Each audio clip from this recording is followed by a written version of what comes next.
Oh man, it is the gift that keeps on giving.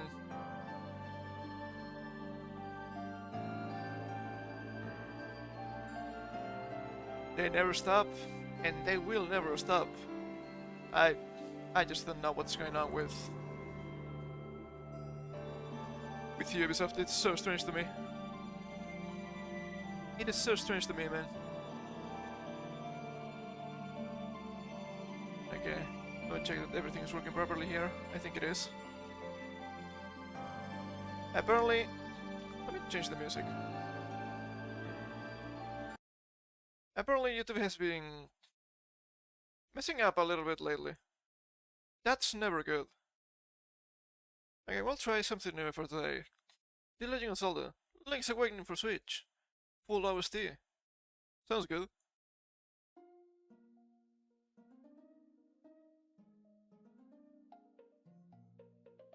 Seems okay. Seems alright. Yeah, is this working properly now? I hope so. Seems correct to me. That's good. That's good. We have some weird stuff for today, okay? But before getting to the meat and potatoes, we have some smaller stuff in the beginning. And we'll be jumping around here and there. Okay, that's loud.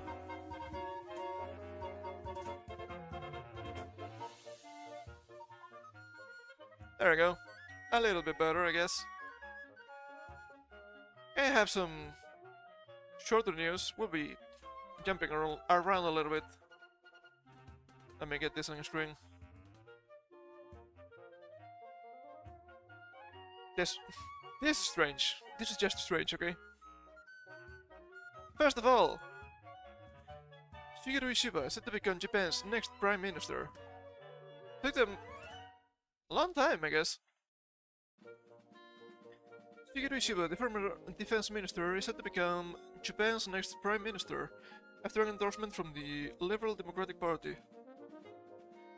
I don't know much about Japanese politics, but that seems a little bit suspicious. I guess they need an actual government, right? So that's okay. Ishiba, much like the current Prime Minister Fumio Kishida and Shinzo before him, is a part of Japan's Nippon Kaigi organization, a far-right... Do we believe that?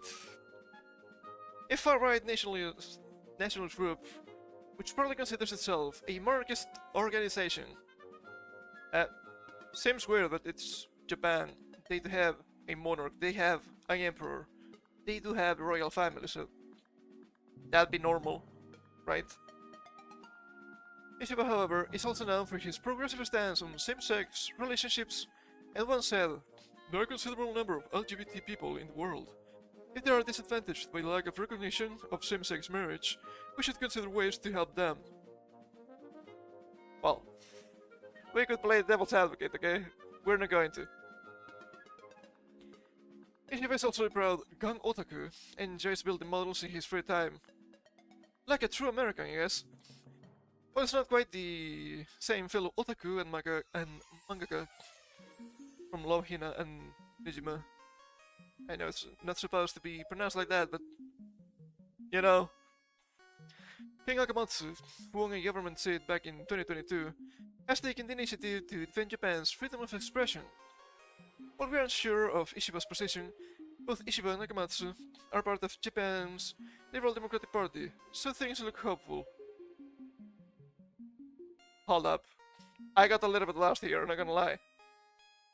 So they're supposed to be right, at least this guy, right? This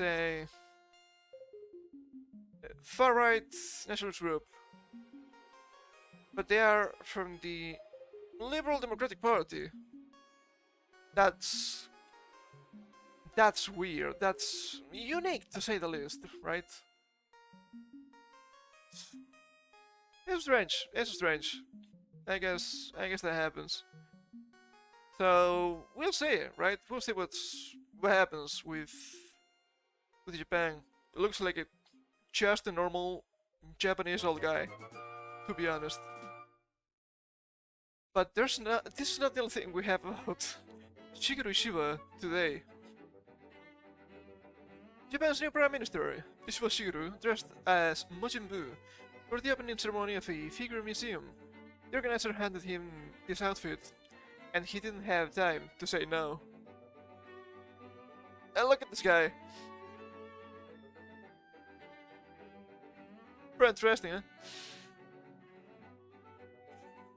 I saw this and I don't know, man.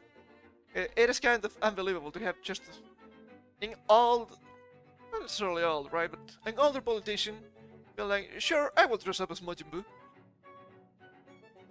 That's interesting. Just from 2019.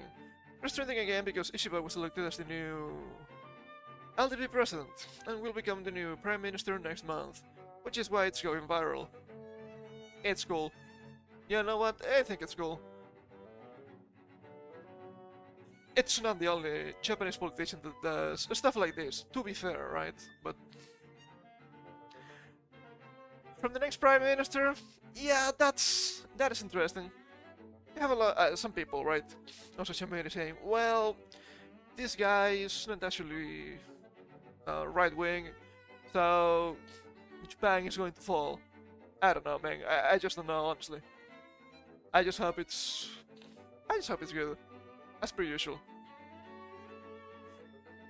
But let us jump onto the Ubisoft stuff. It is a little bit long, and we have different branches on this. So this can take a while, but I think it's really important, everything here. So, first of all, I don't have anything to show for that, right? But Ubisoft pulled Assassin's Creed Shadows from the Tokyo Game Show that is going on right now, I'm pretty sure. So people were like, well, that makes sense. Do they want to make the Japanese more mad? That doesn't sound like a good idea. But there's more. And there is more. I didn't expect this, but that's on me, because I think it makes sense. From the official Assassin's Creed Twitter, Assassin's Creed Shadows will now release February 14th, 2025. That is 3 months. A 3-month delay. That is... I find it a little bit strange, but it makes sense. It makes sense when you consider that Star Wars Outlaws, also from Ubisoft, will release on Steam next month. It's not like next month, right? It's November. I don't remember the exact date, but you're in a situation when you're going to release 2 quote-unquote big Ubisoft games really close. That's a bad idea. Will this work for Assassin's Creed Shadows? Let's be real, no. It's not gonna work. What do they have to say though? Dear players, Assassin's Creed Shadows is a dream project for us. You're lying to me. First line, and you're lying to me. Why? Finally bringing the series to feudal Japan, with many features developed with our community in mind. What community? Just procure are the renewed stealth brought by new technology, also in a beautiful and immersive world. I mean, that makes sense. At least, that makes sense. This is an ambitious addition to the franchise, a rich experience that can be lived through the eyes of 2 unique protagonists. But we realize we need more time to polish and refine the experience, pushing further some of our key features. Key features that... Did they have some sort of beta, demo, or whatever? I don't think so, but I'm not quite sure. So... I don't know. As such, we made the decision to postpone the release date to February 14th, 2025. The game will release on a broad range of platforms, including Steam at launch. Maybe a launch too, I don't know. Additionally, pre-orders will be refunded, and all future pre-orders will be granted the first expansion for free. Okay. This is actually interesting, because they're actually refunding current pre-orders. Gonna be real. That's good for the customer. I don't think that's good for Ubisoft. Do you really believe they're going to pre-order again? The same numbers? Sure, some of them will, but I don't know. I don't know. Also, all future pre-orders will be granted the first expansion for free. Ah, yes. Ah, yes. The promise of more content later. We understand this decision will come as disappointing news, especially to those who've been waiting impatiently for an Assassin's Creed game inspired by feudal Japan. A lot of people were actually waiting patiently for that, but Assassin's Creed Shadows is not that one. Sadly. But we sincerely believe this is the best interest of the game. Is in the best interest of the game. And ultimately, your experience as a player. We can put an asterisk on that. Rest assured, we're looking forward to the moment you will embark on a memorable adventure with Noe and Yasuke. Until then, we thank you for your ongoing support. From Marcus Gote, on behalf of all teams working on Assassin's Creed Shadows. And now you have some cope, right? Oh, they're going to change the main character. They're not going to change Yasuke. It is impossible for them to do so. Especially with all the advertising they have done about him. Also, the merchandising. It will not work. It will not work. Right? Best case scenario, we can see here. They might fix some stuff if they have technical problems, sure, those. But I'm talking more about the things you can clearly see, and we've seen. Like Japanese people using Chinese instruments, Chinese architecture. You have the torii gates as the entrance to towns and whatnot. That's not how it's supposed to work, and that's all that immersive stuff, right? So that might be okay. Will it work? I don't think so. Everything, every time they say something, they tank. So it's not looking good. It's not looking good. Also, we'll get into that later. But also, in a new, what to say, new Ghost of Tsushima game, but a sequel, kind of a sequel, of Ghost of Tsushima, was announced for 2025. That's the only date we have, just 2025. So this is gonna be a problem. This is gonna be a problem. Also, it's really funny. They do it in February 14th. Not only is it Valentine's Day, but it also is Black History Month. So now we can assume this is gonna be just pure PR. Oh, how dare you? How dare you not buy the game of the Black Samurai in Black History Month? Well, I'm not American, so, you know.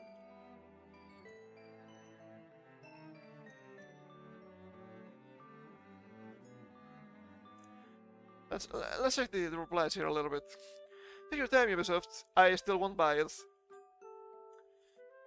Yep. Because of your day.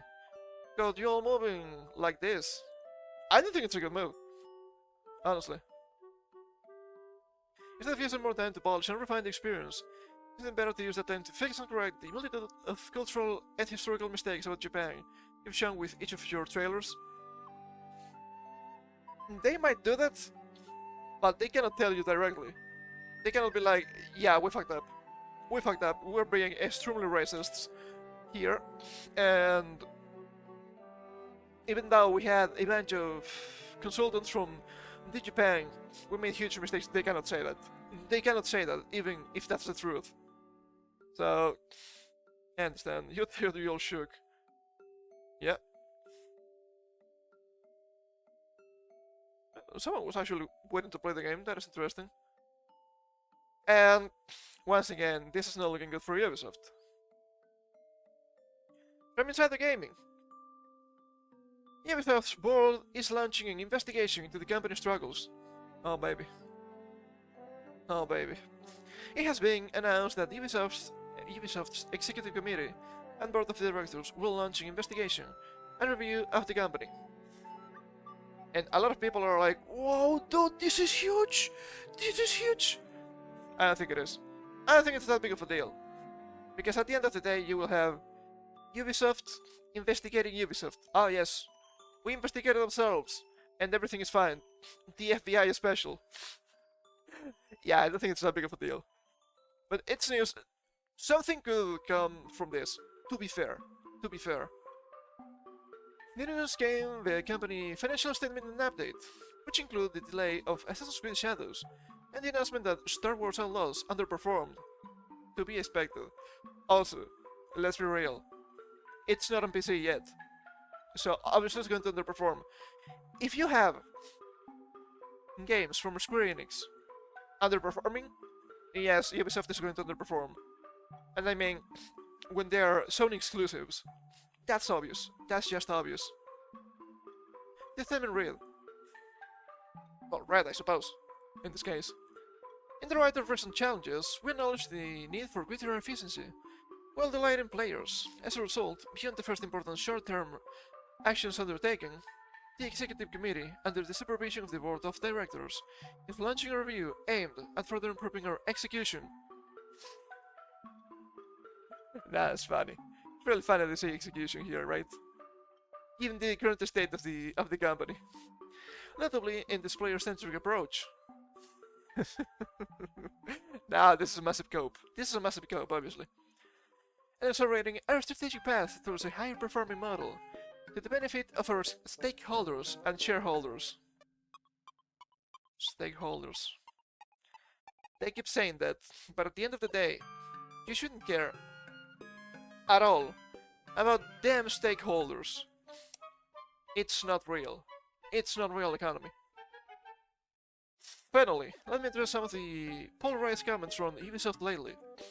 I want to reaffirm that we are an entertainment-first company, creating games for the broadest possible audience. I just don't believe it. And our goal is not to push any specific agenda. No, that's a cope, and we all know it. We remain committed to creating games for fans and players that everyone can enjoy. A demonstrable lie, and we will demonstrate that in a little bit, as you might expect. It's always so funny. At the time of writing, this was in 25th, 3 days ago. At the time of writing, Ubisoft stock has decreased to 11.42 euros. It has drastically fallen these past few months. We will have an update for that, it's so funny. Last month, Insider Gaming reported that X-Defiant was at risk of losing its much-needed post-launch support. After dwelling player numbers and following the release of a mild Star Wars Outlaws launch. I'm struggling so much with that word today, I don't know why. Ubisoft's stock price fell to a near 10-year low. It is massive. It is a massive... I don't want to say crash, but it is a massive low. Speaking with current and former Ubisoft employees, I am told that the move was inevitable, and the writing was on the wall, as they say, as many Ubisoft studios have been struggling due to poor management. I can't believe that. That's actually the easiest thing to believe about Ubisoft nowadays. While I have reported on some of these issues in the past, Insider Gaming will have a more in-depth report in the coming days or weeks. We have some more details on this. For more Insider Gaming, yada yada yada yada. Sure, comments. It took them this long? Sold their snaps as fire already. That's what they were supposed to do a few years ago. Legal mods will either sell or be removed by force. Yes. Square Enix needs to be investigated too as well. There's a bunch of these companies. Well, I don't think you need to investigate Square Enix. They are telling you exactly what they are doing. Their priorities are in the wrong place. They are in the wrong place. And if we come here, see, Ubisoft CEO states our goal is not to push any specific agenda. in the wake of Assassin's Creed Shadows delay. That's demonstrably false. Demonstrably false, which is so funny. I'll scroll a little bit. Are you sure about that? From Ubisoft Montreal, the cropping is atrocious as per usual. Bear with me. The diversity for LGBTQ plus characters through the eyes of their writers. 2 years ago. From Diversity and Inclusion. Life at the Ubi. So now, you have two options, right? Either they don't know this is going on, seems unlikely to me, or they don't consider this an agenda, either for themselves, or they're just lying to you about it. What else do we have here? They're lying so easily because they don't even believe in the concept of truth. So rough. He's really contradicting himself. This is the short clip from Guillemot himself. So let me stop the music and let's listen to this. It's a little bit low, so... We are also focused on improving diversity and inclusivity at all levels of the company. For example, we will invest an additional $1 million over the next 5 years. $1 million? That's not a whole lot of money.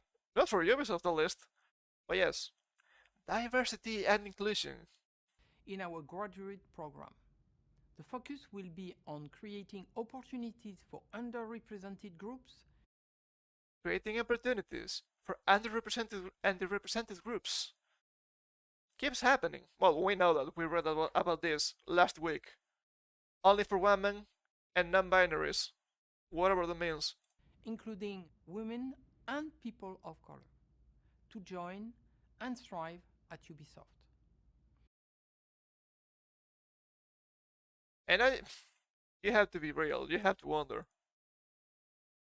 Do people really want to work at Ubisoft nowadays? I wouldn't, but another great example, I suppose. Sweet Baby Inc. was started by Ubisoft employees. Well, I just don't believe you. I don't think that's true. You're lying to me. Here, a quote tweet from Endymion. Ubisoft, we don't push agendas ever.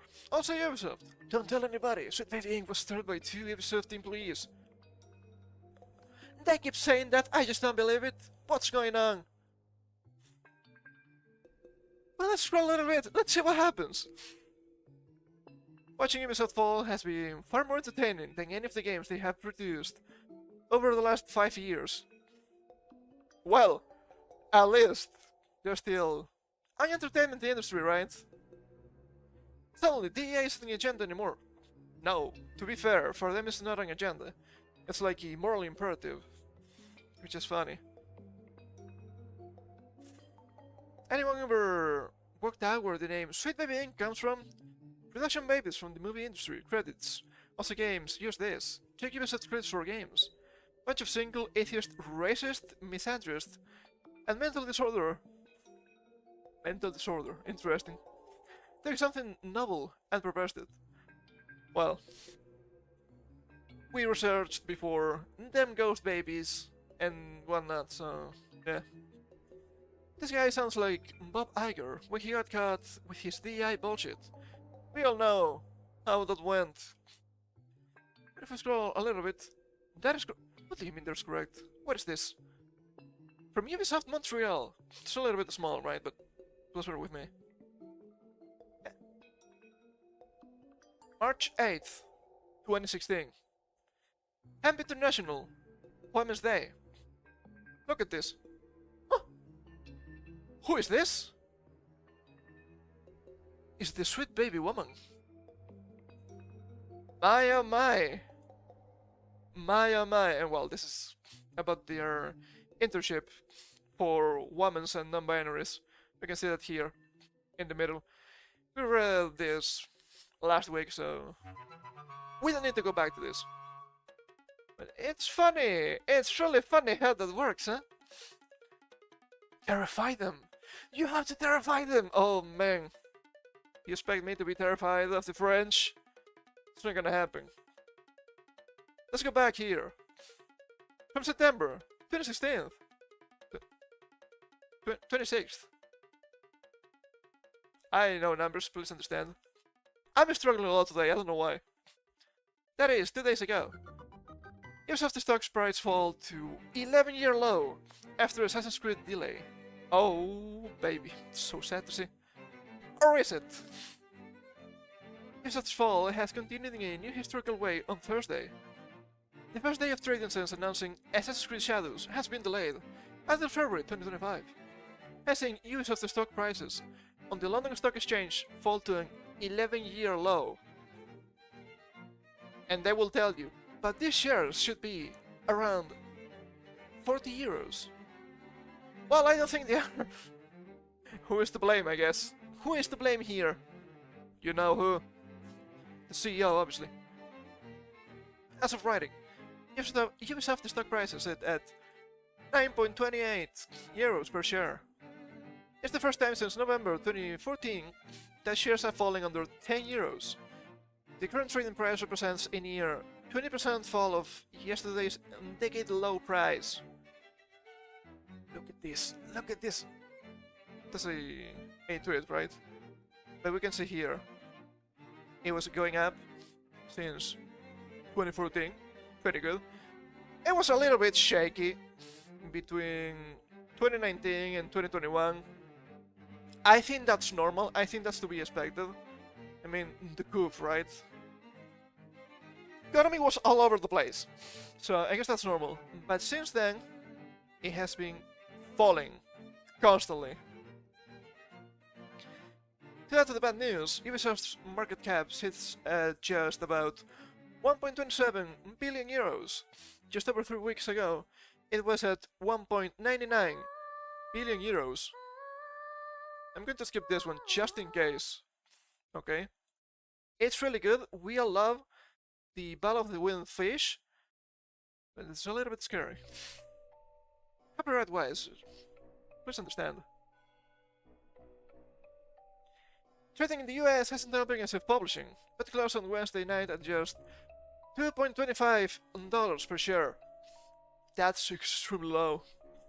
If the London market is any indication, a drop in the US could also be expected. Yes. Update at 10:47 AM. With US trading open, shares have fallen to 2.10 USD at this time. That's a 6.67% drop from yesterday's closing price. On Wednesday, Ubisoft announced not only the formation delay of Assassin's Creed Shadows, but multiple disappointing updates for investors. It had lowered its financial targets for the second quarter of financial year 2025 and the remainder of the year, confirmed that Star Wars Outlaws underperformed financially. Once again, it's just on Sony consoles. I want to say it's just PS5, but I don't know if it's in PS4 or not. It's gonna be better. I'm not gonna say it's gonna be good, but it's gonna be better when it comes out on PC for obvious reasons. An opening investigation into the company, just what we read before. The company has promised more updates and improvements to Star Wars Outlaws. Thank goodness, I guess. It was a buggy mess. After the lukewarm launch, it also announced that Ubisoft games will return to having day one releases on Steam with Assassin's Creed Shadows. I think this is good. I think this is actually a good idea for Ubisoft. Console exclusivity nowadays is a massive mistake. And the only one that works is surprisingly Nintendo. Because it's Nintendo, they do their own thing and it works. But yes, most people, at least in my opinion, most people that would play on PlayStation or Xbox can also play on PC. Because usually those games release on the 3 platforms, so just play on PC. Most people are going to have a PC than a console, I suppose. I might be wrong, that's okay. As far as if those changes are good enough for investors and players to turn things around, that remains to be seen. Well, now you need to be profitable. Having just good ideas is not enough. Based on the initial response from the market, it doesn't look good enough just yet. I guess not. What do you think of Ubisoft stock prices continuing to fall like this? Due to discussion, the usual stuff. Do they have... I don't think they have comments in this one. Unlucky. And just as a comparison with Ubisoft in other companies, we have this graph here. Ubisoft shares lag other major video game publishers. We have Ubisoft in blue, which is pretty much the same crash we saw here. More or less, it's more detailed here. We have in red Take-Two Interactive, and in yellow Electronic Arts. And they're going. They have their highs, they have their lows, but kind of stable, I guess. Unlike Ubisoft. And look, I'm not giving out financial advice, but given how low the shares are, it could be an opportunity to buy some. And maybe, only maybe, it could also be a way of trying to push Ubisoft into the right path. With that, the shareholder stuff we read the other day, they were like, okay, but this is not good. There you go. I had to look at something.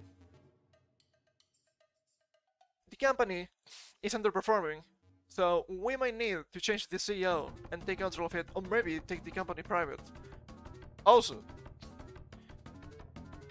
there's the possibility that someone else might buy the company as it is. Some people are saying Microsoft. I don't think that's a good idea, but who cares, right? It's not for me to decide if they're going to do it or not. But let's say you buy the shares at 9.28 euros, and you have Microsoft coming in saying, okay, we're going to buy the company, but we're going to... Is uprising the proper term? I'm not an economic guy, right? But it makes sense. And they will tell you, okay, we're going to buy all of the shares as if they were a little bit more expensive as they are now. Let's say it's around 9. What will it be? 13, perhaps 15?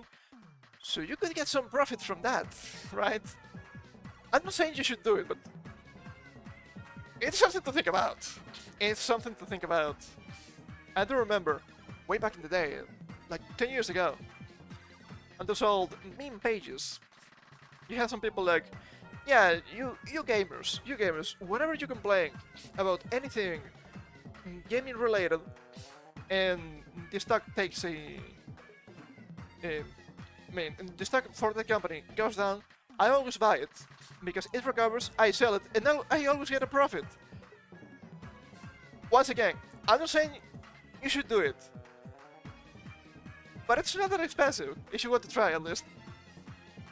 It's not gonna go back to... here. To 90 euros a share, okay? It's not gonna go back to 90. But... if they actually want to do stuff the correct way, it could go back to like 30, perhaps 40, if we are lucky. This is not advice. I'm just spouting nonsense. I'm just saying, man. I'm just saying. But wait, there's more. There's more. As we mentioned before, Ghost of Yotei was announced, and people are a little bit on the edge, right? I get it. Look, Ghost of Tsushima, a lot of people liked it. It is highly regarded. And then you have... oh, look. 1600s. That's interesting. Sengoku Jidai. Very obvious choice. Main character is woman. Well, is that a big deal? We don't know. To be fair, we don't know yet. Could be a problem. It could be. Could be actually a good game. Could be an actual good game, but... some stuff has been going down with Ghost of Yotei here. So let me get to this. Apparently, in Ghost of Yotei, a progressive activist known for hating the police and telling stupid women who disagree with LGBT to log off. It's not just the VA for the game. She's also the face and mocap of the new Sucker Punch title. It's an asset, ready to save money. And look, if you don't want to support the game because they're employing this woman, sure, why not? That's for you to decide. That is for you to decide. It's... the genotype is showing. Just that. We have some more stuff here. There's no one showing the fans, here's more. Mainstream journalists are really attacking the original game to praise the new female lead. It has begun. From the gamer. Oh. They're never biased. I don't think having a female protagonist inherently makes a game better. Though I'm aware there are a lot of loud mouths who feel it makes the game worse. But what it does offer is twofold. Firstly, it displays a confident hand from Sucker Punch at the helm. I wouldn't say a confident hand necessarily. Guiding the series into fresh territory instead of stagnating in the safety of familiarity. I mean, they had to be new characters no matter what. Secondly, it shows the studio is keen to be its own beast. Wanted to tell the story it feels makes for the best experience, not catering to the vocal minority that another, less confident and creative studio might have minded to cheap adulation for subpar experiences. I think that means something specific here, but I'm not quite sure. Some more. She's also in the new Dragon Age The Veilguard. I think she's doing some voice acting. Or I think she's a... right? Look at she announces them being a voice actor for the protagonist for the new Dragon Age game. It's a possible voice for the main character. That's not a red flag at all. Also, some details being discussed that the de&i appears to be part of the role, and the developers want to expand on the LGBT/non-binary themes from the first game, but take it even further. That's always a red flag. It's possible the main character will have a romance with other women. It's a possibility. It's a possibility. She also likes to preach about eating the rich, being an extraordinary and extremely fishy situation.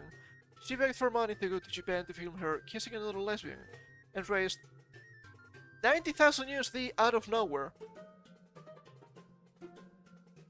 This feels like money laundry to me.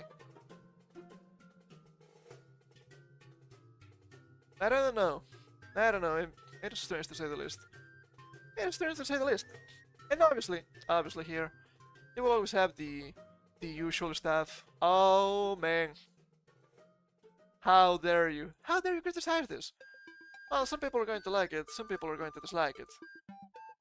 At the end of the day, it is you who decides what you do with your money. But the situation is a little bit more strange in my opinion. And you have here Mighty Cave bitching about it, as per usual. And you have Sean Lydon talking about this. You can see the flags and shows. And this guy says, first, it's a game, an entertainment, a story team of creators believes in. They want to make this. And second, it's a game. If you don't like it, don't buy it. In fact, why not make the game you want yourself? And the obvious response to this was, well, sure, I'm not going to buy it. I'm not going to buy it. Every time they say, if you don't like it, don't buy it, I'm not going to buy it, because it's clear that they don't want to make a good product for the customers. And although I understand it, this is a really strange situation in my opinion. Because this is being paraded as former Sony. And yes, this guy is former Sony. But this guy is not current Sony. This guy is working for Tencent now. So, the 200 IQ play here, I don't know if it is, okay? I'm just spitballing. But if this guy was an absolute genius, he would say this with the intent of making a Sony game to crash, because that's now his competition. I've never seen anyone talking about that. Maybe some people did, okay? There have been hundreds of replies, and I couldn't see everything, as you might expect. But it could be just a strategy for this guy to just and try to crash the competition. And if that's the case, it's working. It's actually working. What can you say? It's actually working. It's so impressive. There's also the possibility that this guy actually believes in the message or whatever, right? I don't know. But it's so strange. It's so strange to me that you would have a former Sony saying something like this, and people are like, "Oh yeah, that guy is Sony. Fuck Sony. He's not Sony. He's working for Tencent now." That is something to think about. That is something to think about. Ah man, let me take a sip of my water before we get to the next article.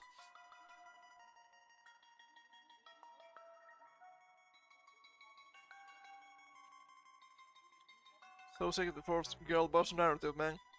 I get it, but still, you could have a female main character and the game could be good. When they're hiring that kind of people, will the game be good and will it not force girl boss narrative? Personally, I have no idea. If it's bad, we'll know. So we just need to wait. We just need to wait. Never pre-order, obviously. So now we have a strange turn of events. We have a strange California W. I don't know how this is happening, but it's happening. From Video Games Chronicle, California forces digital stores to admit players don't own digital content. That is true. I kinda feel bad for Ubisoft. Age of Shadows looks like a decent game. The issue with it are the main characters. Force them to place a black man to represent Japanese culture. That's just stupid. Yes, yes. Also the gaslighting. No, it's not Japan. It's not Japan. It's just white people. Well, that issue reached, you know, Japanese government, so it's not a joke. It's not a joke. They're pissed. And I've seen actual Asian people saying, okay, but why can't I play as an Asian male in the Asian game, as a Japanese male in the Japanese game? That's what people want. Also, why use a samurai when they should be using just ninjas? It is strange to me. Also, placing the average, at best looking chick there did not help either. I think it's great of the two, the game looks promising and I would buy it. Yeah, I guess, but once again, it's just they're trying to be like, no, stop it. The game is authentic. We have a bunch of consultants here from Japan. It's gonna be fantastic. And then you see the trailer, and you see, wow, Assassin's Creed Shadows, Japanese game set in China. China? What do you mean? Even in the last trailer, you can see some of the characters playing a Chinese musical instrument. It makes no sense. It makes no sense. What a stupid way. What a stupid way of just making a game that would sell. That would sell, absolutely. People were asking for this game for a decade, and now it's going to flop. Do you understand now? Do you understand now? You don't hate the French enough. You don't hate them enough. It's so rough, man. It's so rough. But fuck around and find out. Play stupid games, win stupid prizes. Let's get through this article though. Currently, there's no provision in law to stop digital games being removed, and that's really bad, because this has been happening for a while. Happened with, I want to say it was also Ubisoft games, the Crew racing game. We read about that months ago, and it's ass. It's just pure ass. A new state law in California will force digital storefronts to admit to players that they are simply buying a license. What's wrong with me today? Low sleep, as per usual. Lower than usual, to be fair. Buying a license for a digital product, rather than owning the product. Yes. And this is so funny. I'm going to give my opinion after we finish this.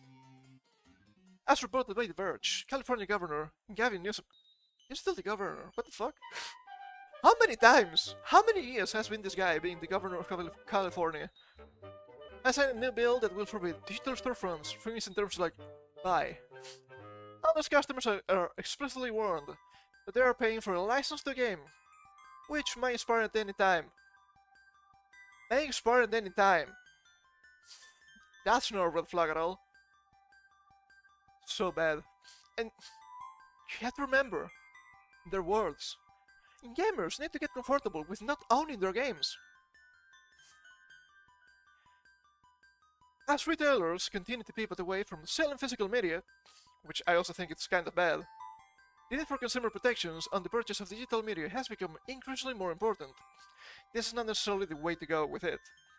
It's important to know that, yes, if you're not actually buying the game, they cannot tell you that you're actually buying the game, obviously. But I think you should be able to actually buy the game, even if it's only digital. You will own nothing, and you're free to be happy, I suppose. California Assembly member Chuck Irwin said in a statement, "I thank the governor for signing AB 2426, ensuring the false and deceptive advertising." I'm struggling a lot today. Bear with me, please. Be patient. I do have the lowest sleep. From sales of digital media, incorrectly telling consumers they own their purchases becomes a thing of the past. Several high-profile companies have taken games entirely offline in recent years. Yeah, they mentioned here, beautiful. Leading many players to question the legality of removing access to games that people have paid for. In April, Ubisoft took Crew offline, and I think they have been trying to maintain or at least make offline versions of some of their other games, some of the Crew games. So they're probably really scared right now. And if I were Ubisoft, yes, I'd be scared too. It's not looking good. A year after delisting the game, that's just a scammy. Earlier this month, developer Ivory Tower acknowledged consumer complaints over the handling of the Crew. Obviously. "We want to acknowledge that some of you voiced concern about the access to the Crew games," said Estefan Belli, senior creative director of the franchise at Ivory Tower. "Today, we want to express our commitment to the future of the Crew 2 and the Crew Motorfest. We are currently exploring different solutions and can confirm an offline mode to ensure long-term access to both titles." That's actually good. Ubisoft explained the decision to take the Crew offline in a statement issued to VGC last year. We read it months ago. We remember a little bit. "After almost a decade of support, we will be decommissioning the Crew 1 on March 31st, 2024, it said. "We understand this may be disappointing for players still enjoying the game, but it is necessary due to upcoming server infrastructure and licensing constraints. I don't think making an offline version should be that difficult. Not in a game like that. But that's just me. What do I know, I suppose?" And the best part of all of this, at least in my opinion, is that, well, since you cannot own the game because you cannot actually buy the game because they won't let you, aren't they kind of justifying, sailing the seven seas? It's not a stealing if you cannot buy it. You could mention stuff about licensing or something like that, I guess, but it's a step closer to justifying, sailing around, boating, all the good stuff that we do in the seven seas. Once again, I think this is the proper way to go. But at least it's something, I suppose. I need to blow my nose, so I'm going to mute myself for a second here.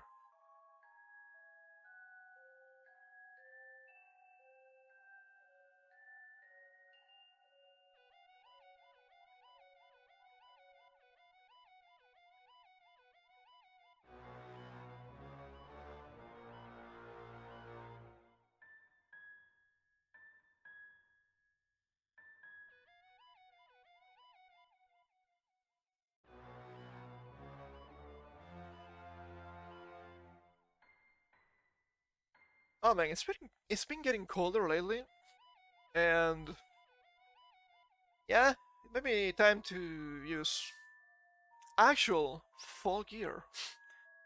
What else do we have here? Oh, another week, more layoffs, I guess. Yeah, take a sip.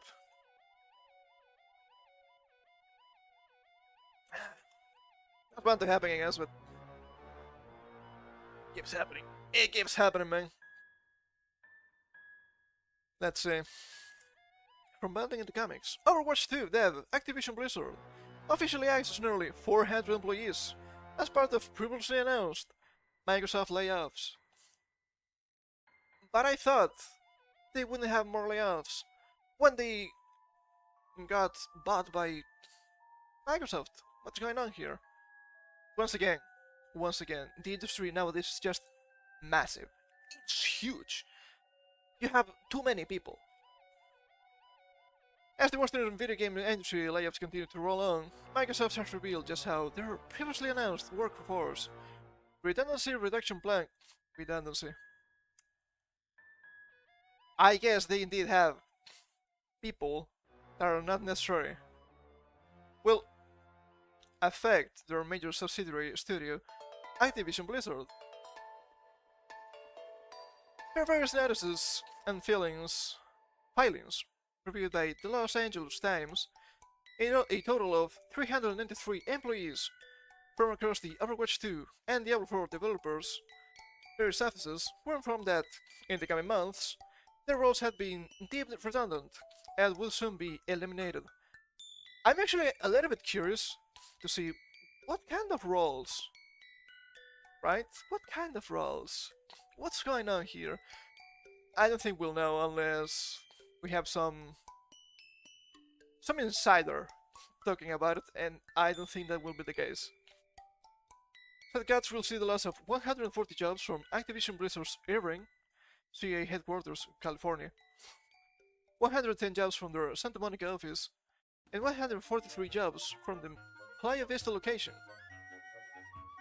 Notably, the exact duties of those Cats employees from accountants, software engineers, the director of human resources for World of Warcraft video games, artists, the director of technology game designers, game producers, sound designers, and a game director and vice president. Vice president, that is unexpected. Well, we have the roles at least. So,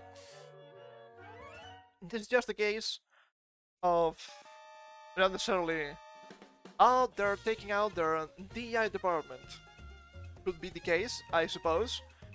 But it's clear that they have too many people.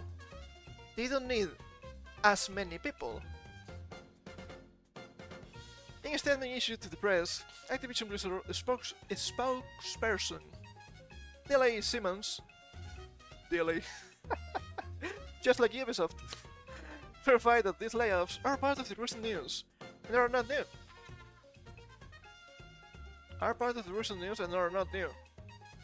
Well, the roles that were impacted include mostly corporate and supporting roles, and some impacts to gaming teams.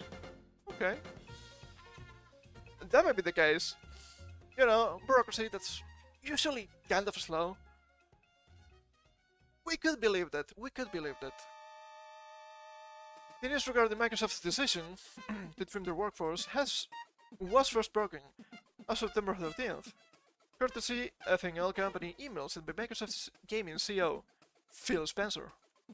For the past year, our goal has been to minimize disruption while welcoming new teams and enabling them to do their best work, explained the exec. As part of aligning our post-acquisition team structure and managing our business, we have made the decision to eliminate approximately 650 roles across Microsoft Gaming, mostly corporate and supporting functions, to organize our business for long-term success. That is interesting. Mostly corporate and supporting functions. Interesting. I know that this is difficult news to hear, Hayden acknowledged. We are deeply grateful for the contributions of our colleges who are learning they are impacted. In the US, we're supporting them with exit packages that include severance, extended healthcare, and outplacement services to help with your transition. Also, the use packages will differ according to location. That makes sense. That's pretty normal, I suppose. No golden parachute, though. I think that's too much. Given that Activision Blizzard is preparing to lose 393 employees, a quick crunching of the numbers suggests that the remaining roughly 207 redundancies set to be eliminated will come from Microsoft's other video game-related operations, with potential targets including Bethesda. Oh, they're always catching strays, huh? 343 Industries and the general Xbox team. And, let's be real, Xbox team. Yeah, it's not looking good, right? At the end of the day, at least nowadays, Xbox is just a small computer that you plug to your TV. Doesn't make much sense for them to have an Xbox when PC gaming is a thing. It's huge, actually. As previously reported, this round of layoffs is but the latest to hit Microsoft in 2024 alone. In January 2024, excuse me. In a decision partially motivated by shrinking profit projections for the coming year, Microsoft axed a rough total of 1,900 positions, that's a lot, across their Activision Blizzard, Xbox, and ZeniMax studios. Then, in May, the company shuttered the Bethesda subsidiary studios, Arcane Studios, and Time Gameworks, and people were fucking pissed, but because they actually made good games that were making profit. So, there's that. The pair is known for their respective developments of Redfall and Hi-Fi Rush. I know too much about Redfall, but I've seen a lot of people say that Hi-Fi Rush is a fantastic game. Might not be AAA, huge game, but it was good. And it was making profit. These changes are not a reflection of the creativity and skill of the talented individuals at these teams, or the risk they took to try new things, wrote the head of Xbox Game Studios, Matt Booty. What do you mean, Matt Booty? Come on now. In an all-company memo announcing the closures, I acknowledge that these changes are also disruptive to the various support teams across ZeniMax and Bethesda that bring our games to market. We are making these tough decisions to create capacity, to increase investment in other parts of our portfolio, and focus on our priority games.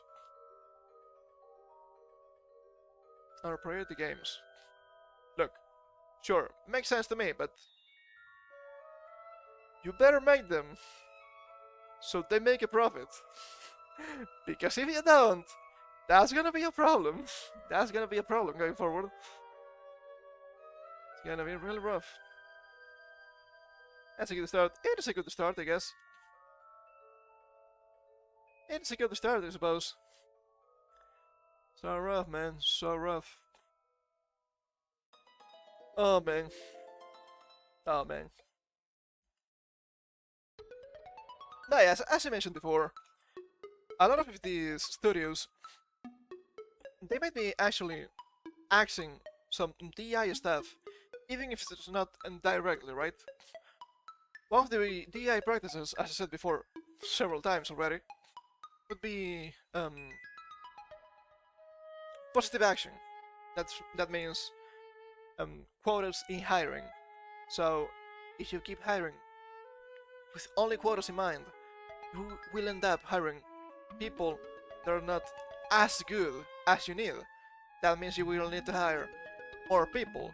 Hiring more people leads to this. Just a massive bloat in the industry. Some people might not like it, but that's how it works, man. That's how it works. What else do we have? Let's do that later. This one is good. This one archive, but this comes from the New York Times. The Mushroom Kingdom that Shigeru Miyamoto built. Decades after Miyamoto invented Mario and Zelda, he explains what makes Nintendo special. Its transformation into a global entertainment brand. Global. That's never a red flag, huh? Let's see. This touches a little bit on the AI topic, so I think it's a little bit interesting. It's actually quite long, so it's going to take us a while to go through. Shigeru Miyamoto has been making the same request of all new employees at Nintendo for at least the past decade. For the love of all things Super Mario, please design games that might sell 30 million copies. And they're actually, even if they're aiming for that many copies, most of them don't manage that. But they still make profit, and they're still good games. That's positive. The request for smash hits that can generate upward of 1.5 billion USD sounds almost reasonable, coming from Miyamoto. A smiling septuagenarian, what a word, with arched eyebrows and a trove of beloved cultural properties that would make Walt Disney blush. Yeah, I guess. Despite creating mascots like Super Mario, Princess Zelda, and Donkey Kong that have earned billions for Nintendo, Miyamoto dresses like a humble salaryman, wearing company merchandise beneath his blazer.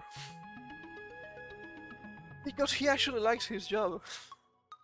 He has consulted on dozens of games and was instrumental in the development of the Wii and Switch consoles, but in recent years has focused on the movies and amusement parks that Nintendo hopes will undergird its future. Amusement parks. We're going to skip this again. I know it's a different version, but still. If it has vocals, so was it Curry. The duet. Just the ocarina, man. Just the ocarina is fine.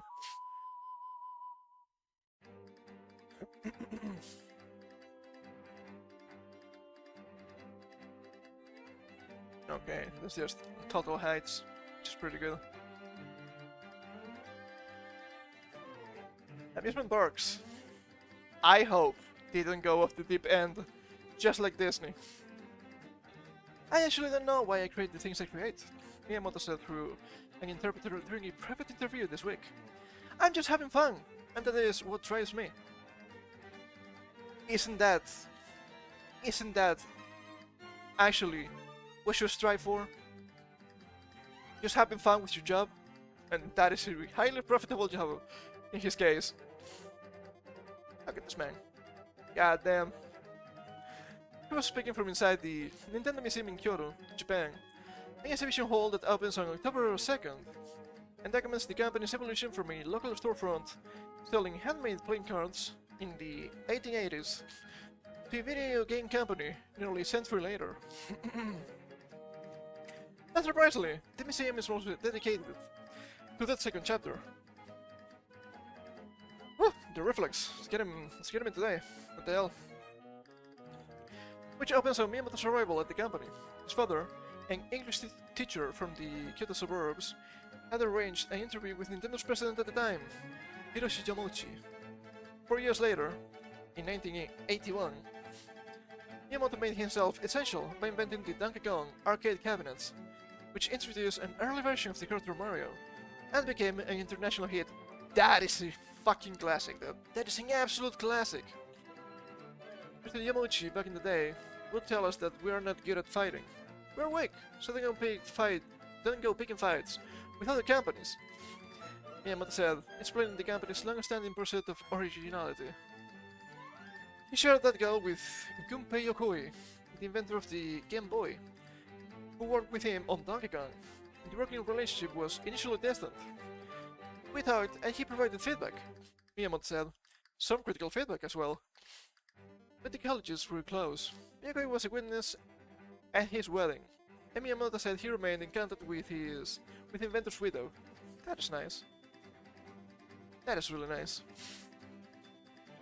Following the path of originality has defined Miyamoto's work on recent Nintendo consoles, and by extension, the company's counterintuitive approach to an industry largely driven by expensive graphical realism. The thing is, Nintendo does their own thing, and it works for them, so that's not a problem. I do have my gripes with their legal team sometimes. Same with their Power lawsuit. A little bit too stinky. It may seem like we're just going to the opposite direction for the sake of going in the opposite direction. But it really is trying to find what makes Nintendo special. Miyamoto said, there's a lot of talk about AI, for example. When that happens, everyone starts to go in the same direction. But there's where Nintendo would rather go, in a different direction. And they're going to garner a lot of good PR just by rejecting AI. And some people will tell you, AI is the future. AI is so complex, it's gonna be the future. It's gonna be so helpful. I have no idea. Maybe, perhaps, I suppose. But there's a difference between using AI tools and generative AI. You cannot use both to mean the same thing. People do. I think that's good.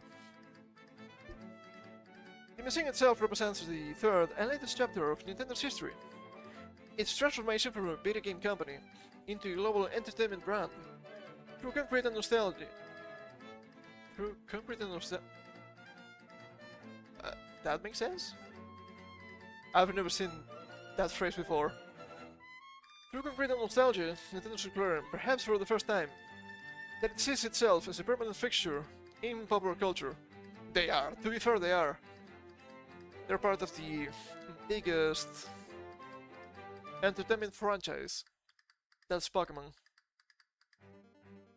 Just a decade ago, industry analysts believed that Nintendo's only chance of survival after the failed launch of the Wii U was to stop producing consoles and focus on software development.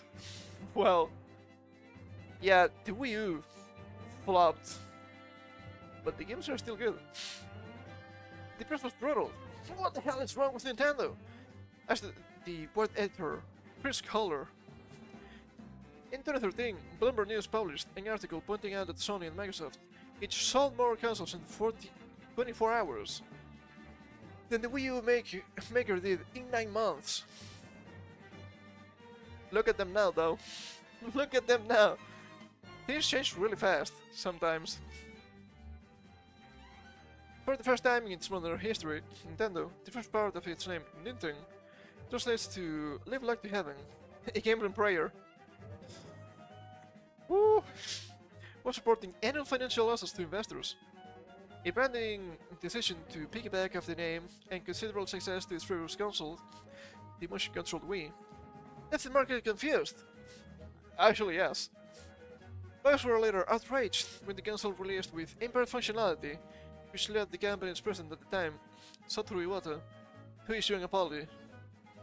The Wii U game came close to Miyamoto's 30 million copies metric of success. The highest selling title, Mario Kart 8, sold 8.46 million units. For the Wii U, that seems actually high. That's insane. It's actually insane. Let me check something here. Okay, there we go. At the museum on the outskirts of Kyoto, not Tokyo, I know my cities a little bit. However, the Wii U is represented with pride, alongside the Super Nintendo, the GameCube, and the rest of the company's console lineup, enshrined on the second floor. At the the corners, a toy rifle and a baby stroller are saved for a bike display. The title is the company's Age of Exploration.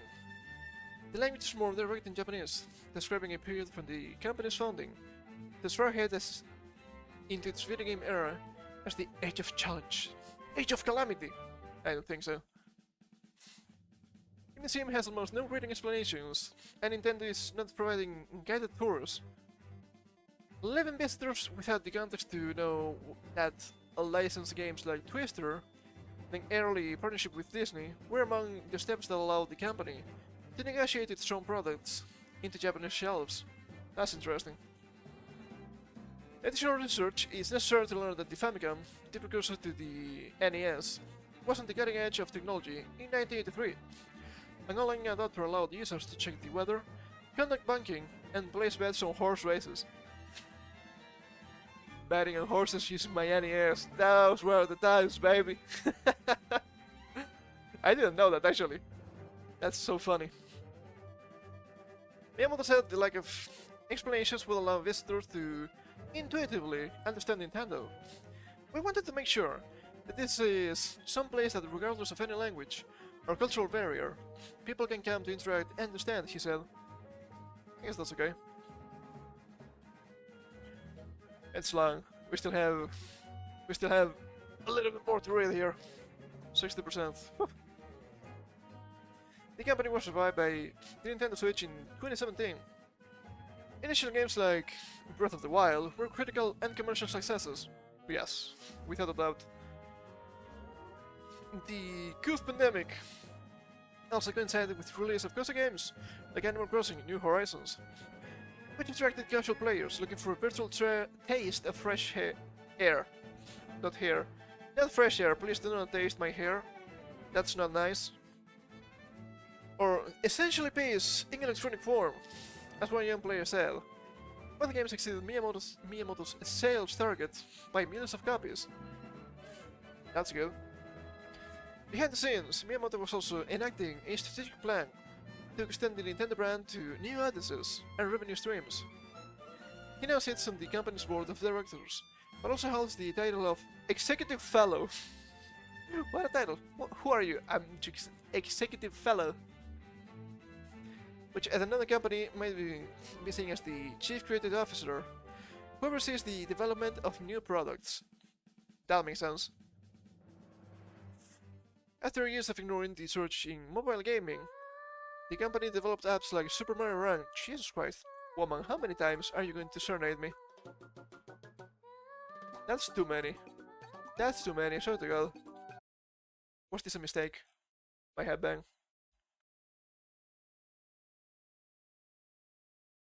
What? Yeah. Some for the sleeping walrus. That makes sense. There we go.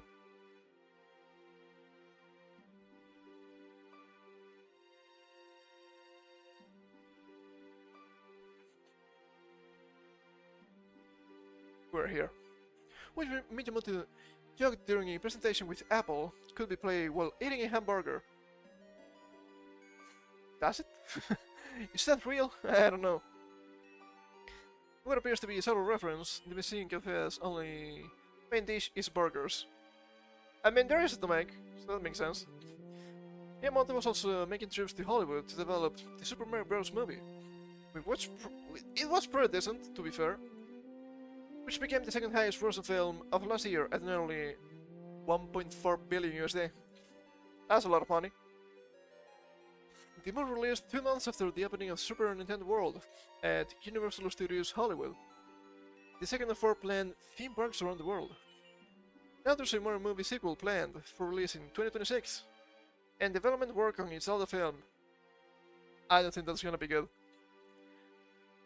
It's too soon to say, but I have to admit, I'm not looking forward to it. Could be good, could be good. I wish to be wrong. I do wish to be wrong sometimes. But the company will evolve into a media brand is on Miyamoto's mind, especially as he considers broadening the museum to include more archival records, past console prototypes, and artistic drawings, and that'd be cool. That'd be really interesting. If we get to a point where we make 10 movies, maybe we can open a store next door. Sure. Miyamoto said during a news conference at the museum. It is no surprise that the Nintendo Museum takes some of its design cues from the cotton candy amusements that will delight children, putting question blocks and singing toads native to the Mushroom Kingdom of the Mario games are spread throughout the museum property. A sterile building from 1969, nice, that originally housed a manufacturing plant for playing cards before it was repurposed in 1988 as a customer service center for product repairs. The museum offers other interactive experiences, including the chance to paint versions of the company's original play cards. That's interesting. In another section, visitors can use cubically large controllers to play all Nintendo games, extending a mechanical arm to grab balls, test their love matches with partners, and swing a cushion bed around a fake living room. Sounds like a fun museum, not gonna lie. These exhibits allow Nintendo, in which they claim to say how many employees worked at the museum, who managed it or what it cost to renovate the building, to keep the finer points of its history wrapped in mystery.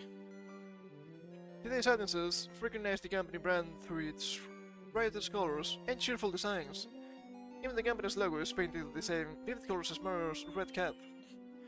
The Skittle headquarters are shockingly sterile, housed inside the white rectangular office building, with an interior design that Miyamoto has lovingly compared to a hospital waiting room.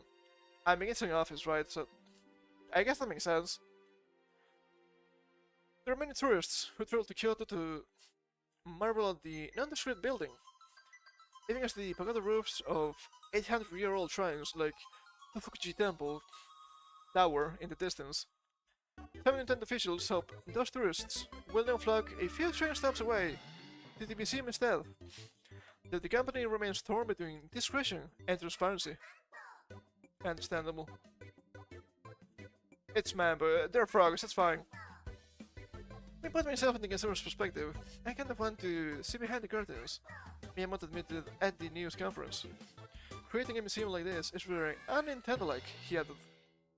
If Mr. Yamauchi saw this, he would probably say, don't do it. I actually think it's a good idea. Not gonna lie. It's pretty interesting. Also, you can fuck around a little bit in the museum. So, that's fun. That's fun stuff. I need to blow my nose again. It's getting real stuffy today. Give me a second, please.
I had to get me another tissue here. Jeez. That was rough. That was rough. God damn. It's getting me good today. Maybe I got a little bit cold while sleeping. To get myself another blanket, I suppose. Okay, now, I'm going to change the music actually. Change the music here a little bit. So let's see. We're going back to a classic Tarm ruins here. If I find it. I'm a little bit blind. Should be set. There we go.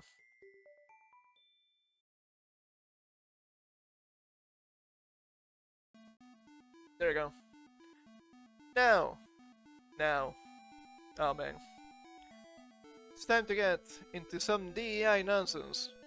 Speaking about Nintendo here, this led me into a really strange rabbit hole, and some admission, at least, that actually all this stuff is pure nonsense, so that's good. So, speaking of Nintendo doing good things, now speak about Nintendo doing not so good things.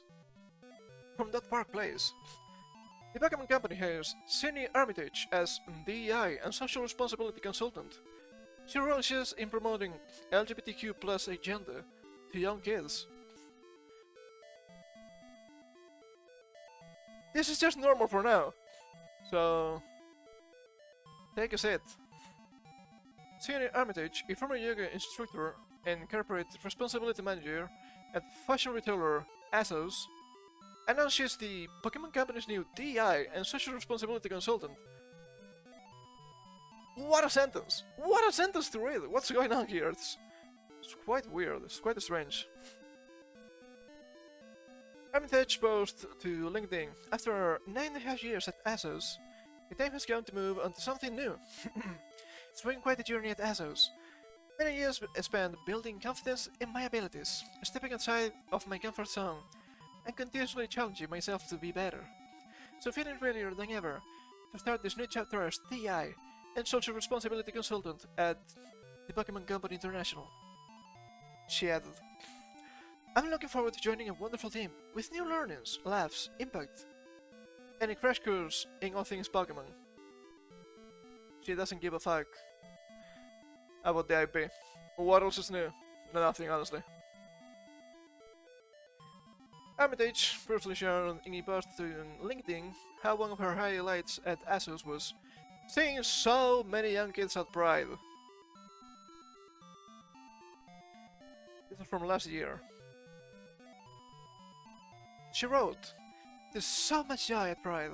I think it's one of the best days of the year. It's actually a month now, you bigot. I get to celebrate it with my best friends and see all the amazing communities and organizations were centering the LGBTQ+ community. This year was my first year participating in the march with ASUS, and thanks to Jordan and all the de&i cringe efforts planning the day, it wasn't a letdown. One of my many highlights was seeing so many young kids at Pride. Not only kids, young kids. And seeing all those parents making a conscious effort for the children to know that being LGBTQ+ is something to be celebrated. Wrong. Nobody should care. Embraced and proud of. Once again, nobody should actually care. And that if they grow up to be part of the LGBT family, they'll be loved and encouraged to be themselves, she continued. Everyone should be, and deserves to be, accepted for who they are, and their gender identity or sexuality should never be a reason not to be accepted or loved. Funny.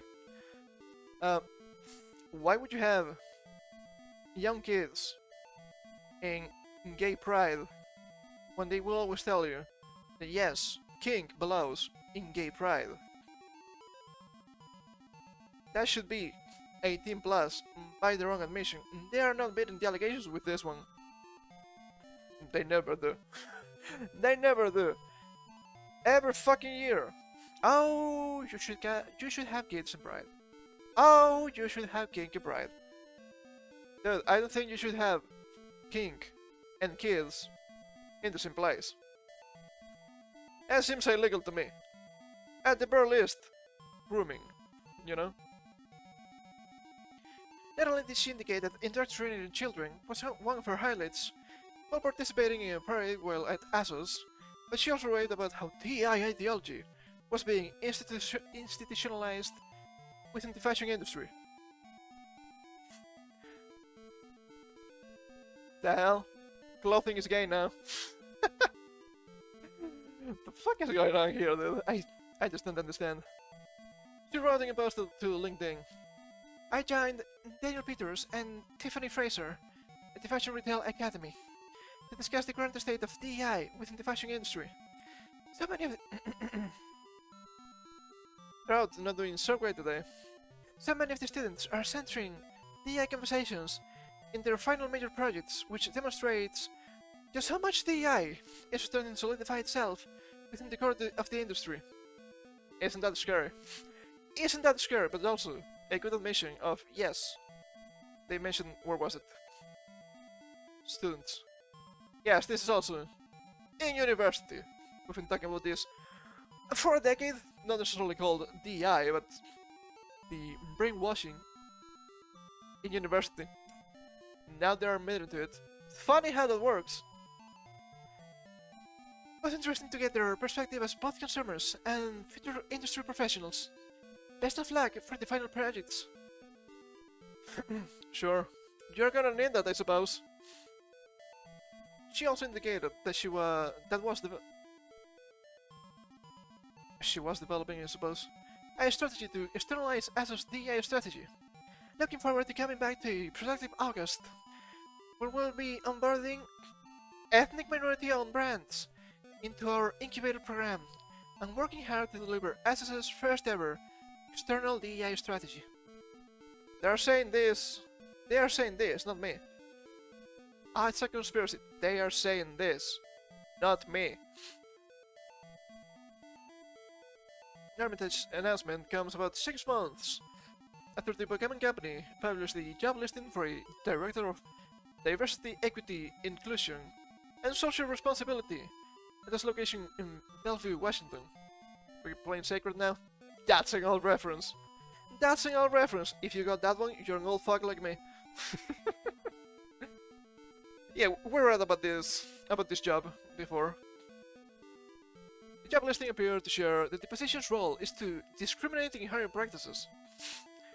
The job summary read, the director diversity, equity, inclusion, and social responsibility facilitates and promotes the Pokemon Company International's global culture of innovation, diversity, equity, inclusion, and belonging.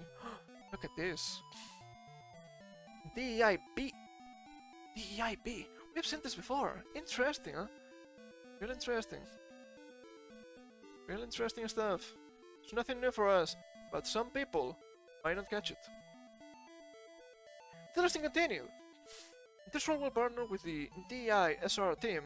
They have a whole team, obviously, to build diversity, equity, and inclusion, DEI, and social responsibility, SR.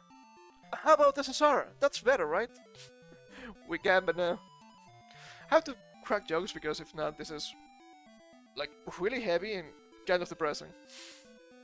Initiatives and programs to influence employee engagement, talent acquisition, talent management, critical community engagement, and marketplace opportunities across our global team to engage and retain talent and foster relationships in local and global communities. This is pure stakeholder capitalism, which we know it's not a thing. I mean, it is a thing, but it's not a thing that makes sense, I'm trying to say. This role will ensure that the core elements of DPCI, the Pokemon Company International, culture are well defined and ever present to employees, highlighting engagement as an essential component to support the positive, diverse, inclusive, innovative, and high-achieving environment. How do I say this? How do I say this? Ever present to employees. That's nothing new, huh? That's nothing new for us. Oh, everything has to be DEI. Everyone must enjoy the diversity, equity, and inclusion. Just having a DEI team is not enough. Everyone has to do their own part within DEI. That's nothing new for us. But some people might not catch it. This position will report to the Vice President and Chief Diversity, Equity, and Inclusion Officer. What a title! Lead the DISR team and will partner with stakeholders. Stakeholders! They keep saying that. Across the organization and operate as an internal business consultant. It concludes. The position was paying between 178,000 and almost 212,000 USD for new hires, with an upward ceiling of 267,000 USD. And I guess I should mention, just in case, because it's been a while, right? Stakeholders. What the fuck is a stakeholder? Right? We understand what is a shareholder. People that have shares in a company. That's something that we can understand, something that we can trade, something that we can buy or sell. It's literally a part of the company. That's easy to understand. What is a stakeholder? Stakeholder could be literally anyone. Stakeholder might be a little bit out of definition here, because it's been a while, but if I do remember correctly, a stakeholder is absolutely anyone. From employees, to customers, to providers, and to the physical community around the company that could be in any way, shape, or form affected by the company product. That doesn't make any sense. That doesn't make any sense. And you might not like shareholder capitalism, but stakeholder capitalism doesn't make any sense, which is even worse. This job followed the company's 25 million USD pledge to various organizations to support children and social equity back in 2022. Oh man. The company shared at the time, at the Pokemon Company International, we believe in inclusion and belonging. Alongside our Office of Diversity, Equity and Inclusion, Our company core values, our employee resource groups, help us all become the very best that no one ever was. Pokemon go to the balls. At least this is the Pokemon Company, but feels kind of cringe still. I'm a bit too old for this bullshit. The company revealed 4 employee resource groups. They include Pokemon like Diaspora, Family Pokemon, the Rainbow Gym, Women of Pokemon, and TPCI Parents. And they give you a brief description here, and it's just as you expect. Family Pokemon is just Hispanic, I refuse to say this, okay? Black Diaspora is obviously black people. Rainbow Gym means the gays. Women of Pokemon means wobbing, obviously. It's in the name. And TPCI parents are actually parents. This seems like pretty normal stuff from a glance. I guess that's good. As for the organizations that the Pokemon Company was going to give to, it includes a number of radical leftist organizations, including the Trevor Project, 100 Black Men of London, only 100, Black Girls Code, BGC Canada, Interfaith America, Interfaith? What kind of syncretic bullshit is this? Young Women Empowered, that's not a red flag. The NAACP Legal Defense Fund, Stop AAPI Hate, and more. What do you make of the Pokemon Company hiring senior... It's not Armstrong, it's Armitage. Who relishes in targeting children with the LGBTQ+ agenda? Well, people were really against the designs in Scarlet and Violet, especially in Japan. So, that's gonna be S. It's gonna be S. It's gonna be getting worse, as per usual. Yay! Worst product! Beautiful. It keeps happening, man. It keeps happening, it's so annoying. But this led me into a strange rabbit hole here about de&i, once again. So I decided to look up this Asus company. What's going on with this, right? Take a sip, first of all.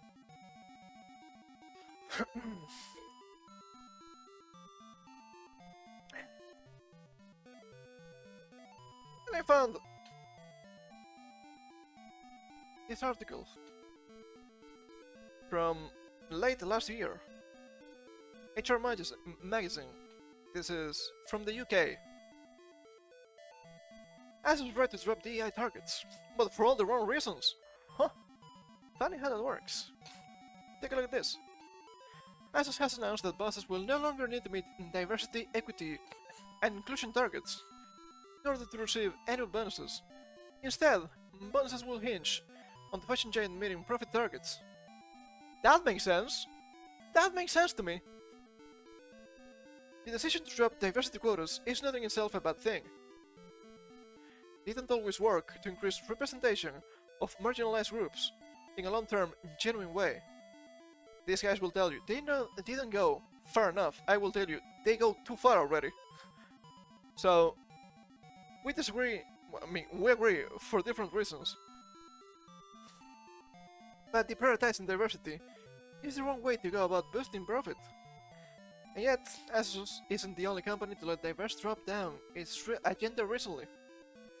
The Black Lives Matter movement saw companies massively increase investment for de&i initiatives, but the economic downturn has since led companies to backtrack on their commitments and progress. As companies being forced to make layoffs, ethnic minority workers are being hit the hardest. de&i budgets and de&i teams themselves have also become the victims of company cutbacks. I wonder why? I just wonder why! At Twitter, the de&i team was cut from 30 people to just 2. Even the UK government was pressured to cut spending on equality and diversity measures and grants, or quote-unquote woke projects in MP's words, earlier this year. And these de&i savings are a false economy. We'll see about that. We'll see exactly what you mean. Countless research shows that the more diverse teams makes greater financial returns. Plus, staff at diverse and inclusive companies are more than 5 times as likely to stay for a longer tenure. This is hiring spent for employers. It's so funny, because this link, not only it's broken, but if you go to the archive, it doesn't say anything like this. It's beautiful. I think it's this one. It makes no sense for us to deprioritize diversity in the name of profit. There's an argument to be made for focusing less on DEI targets, and more making hiring processes fairer, in pursuit of diversity. Doesn't make sense, I don't think so. My Twitch chat died, what else is new? Let me try to revive it. So yeah, well, since this happened, can't they just log in? There you go. Come back to life! I beg of you, come back to life. Is it alive again? It's not alive. It's not alive! It's never been more Jober.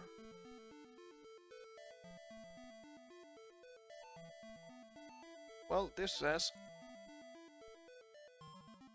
This is ass. Let's be looking at Twitch a little bit, I suppose. Just in case.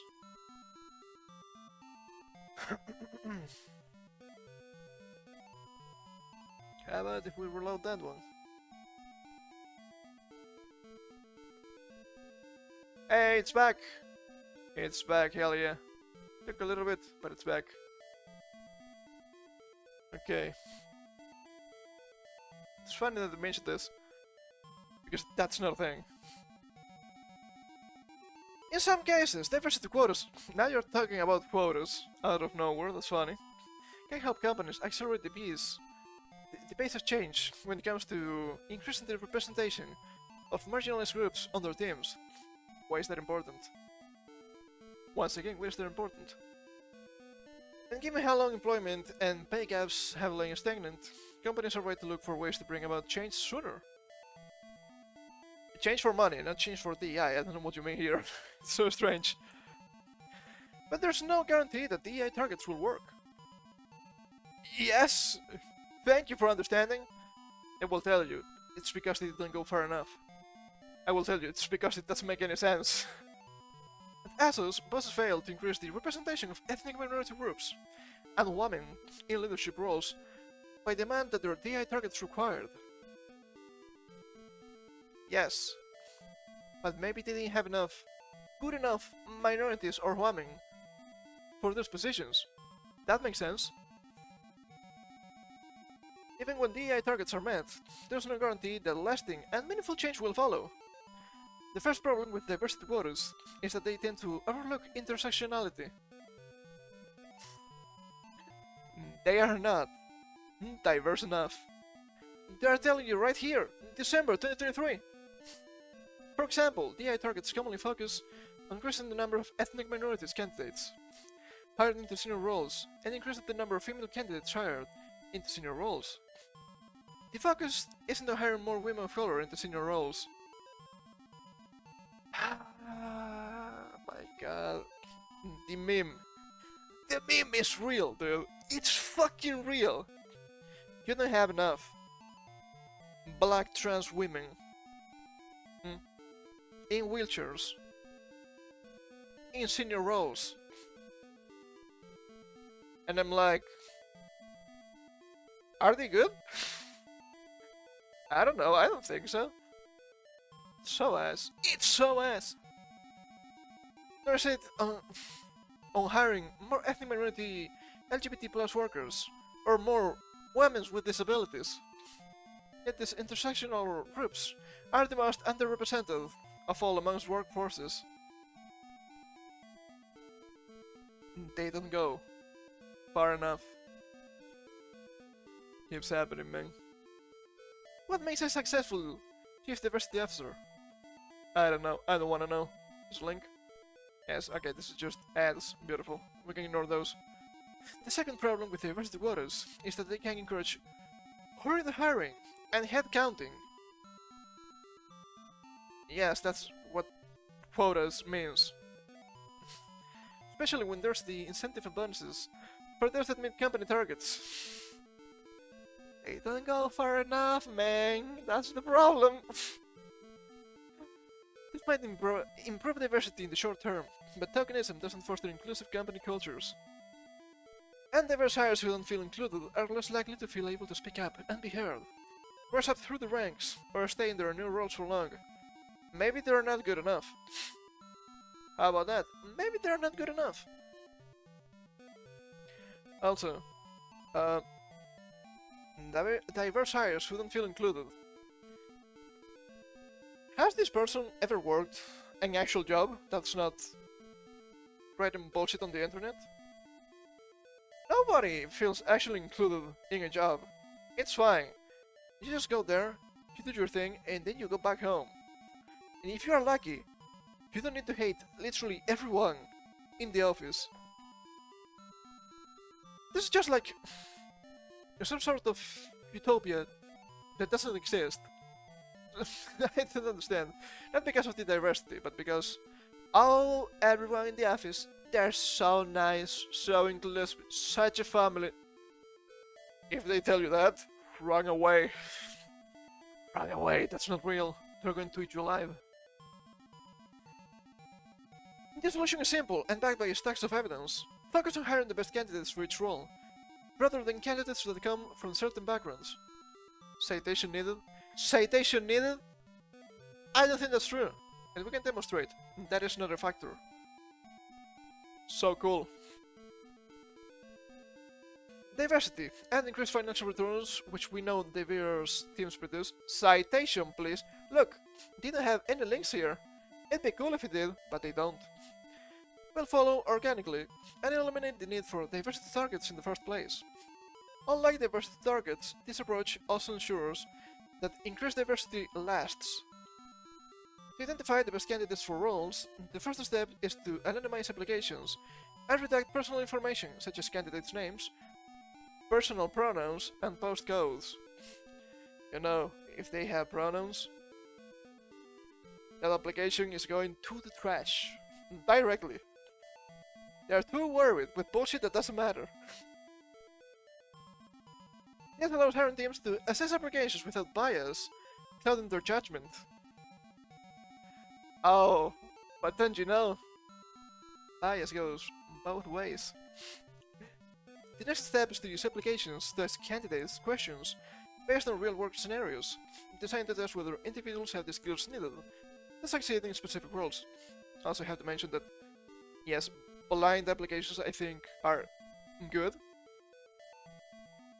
This anonymous, skill-focused approach is the first and most accurate way to predict candidate performance.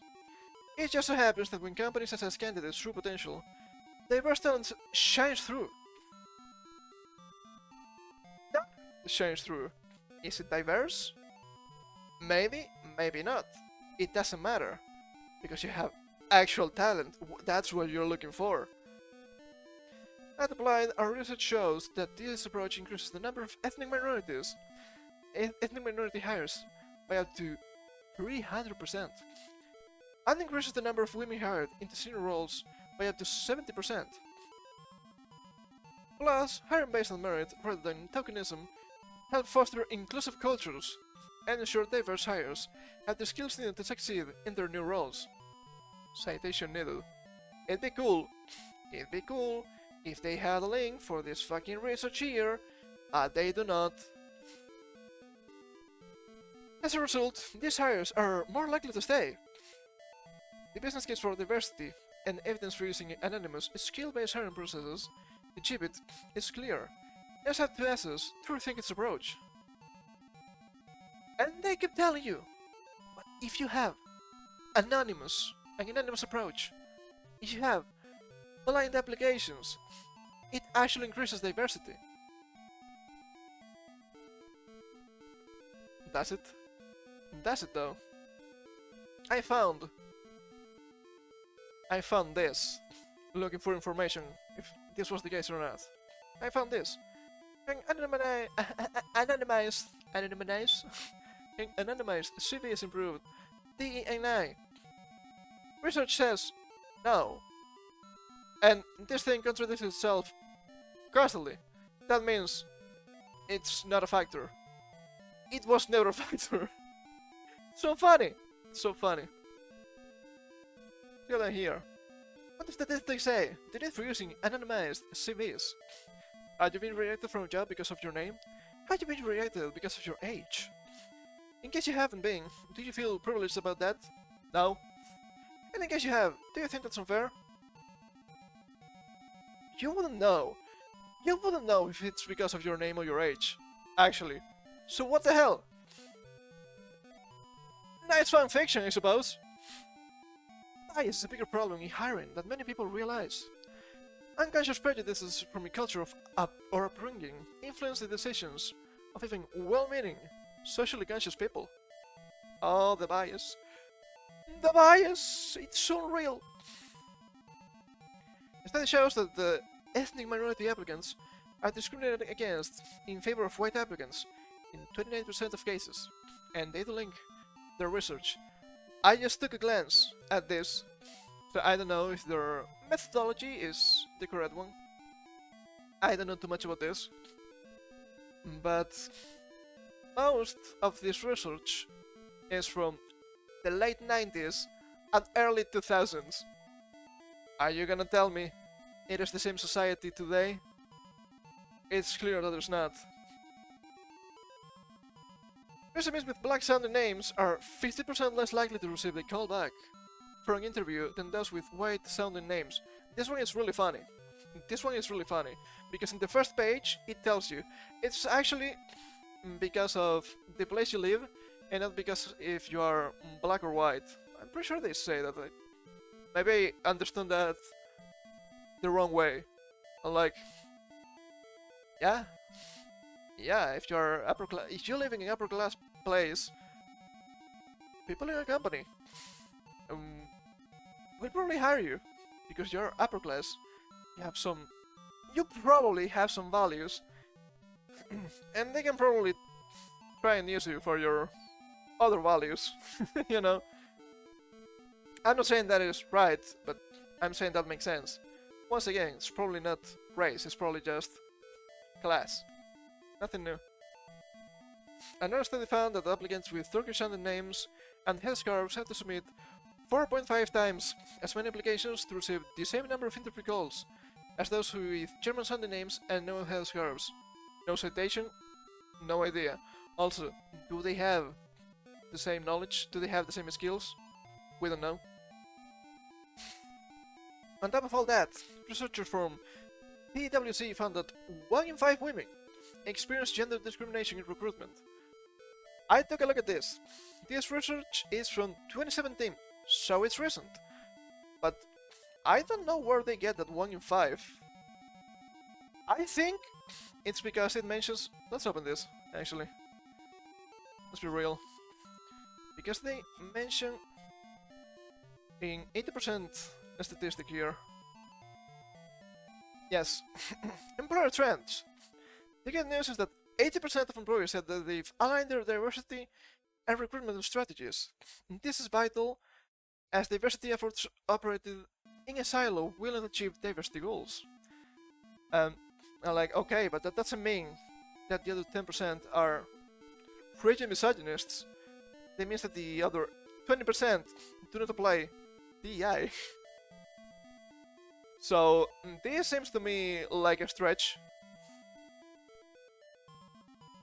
We may have a statistically significant 4.7% point advantage in the callback rate over men when the recruiter is female.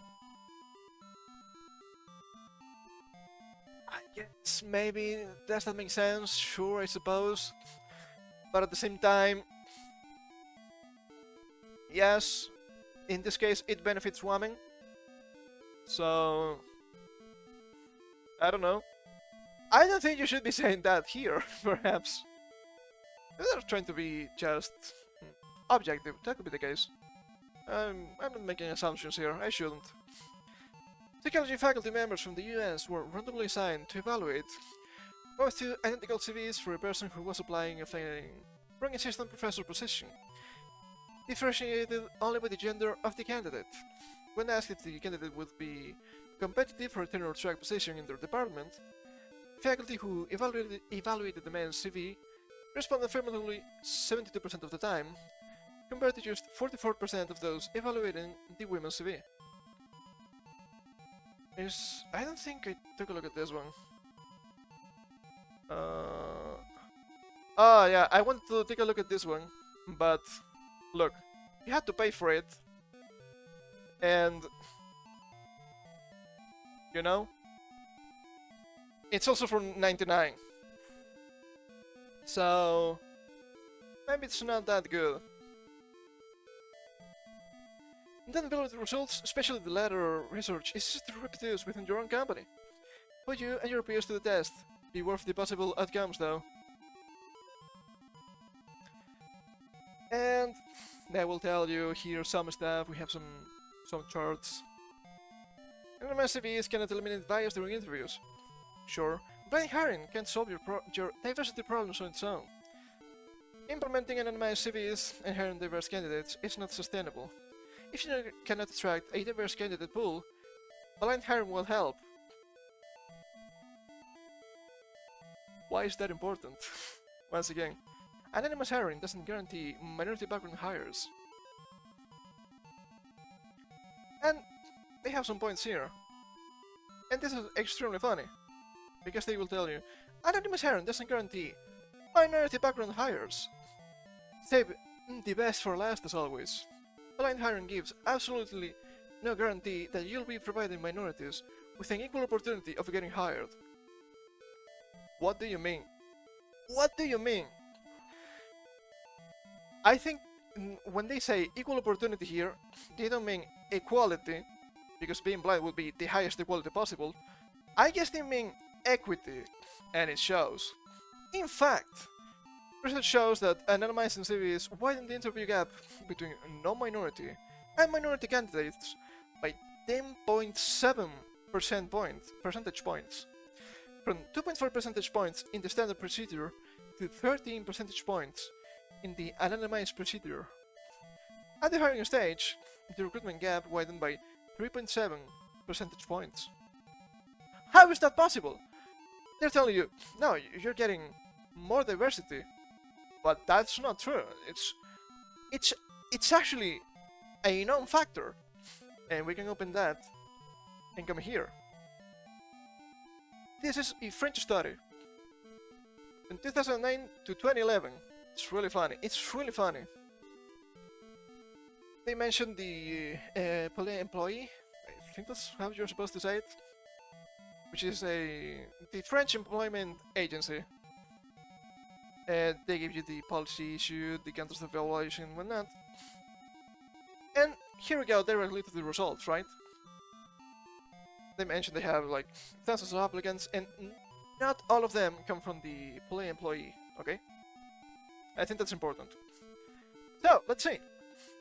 Make resumes anonymous did not affect the average number of interviews and job offers volunteer firms made. Makes sense. The length of the hiring process, or the use of other recruitment channels, but it reduced the likelihood that firms interview and hire minority candidates. Huh? Huh? How are you going to increase diversity if doing this doesn't matter? Removing personal information from resumes did not affect the number of interviews and job offers participants were made. Making resumes anonymous did not affect the average number of interviews and offers for employment made per job posting, the length of the hiring process, or the use of other recruitment channels. However, when resumes were made anonymous, participating firms were less likely to interview and hire minority candidates.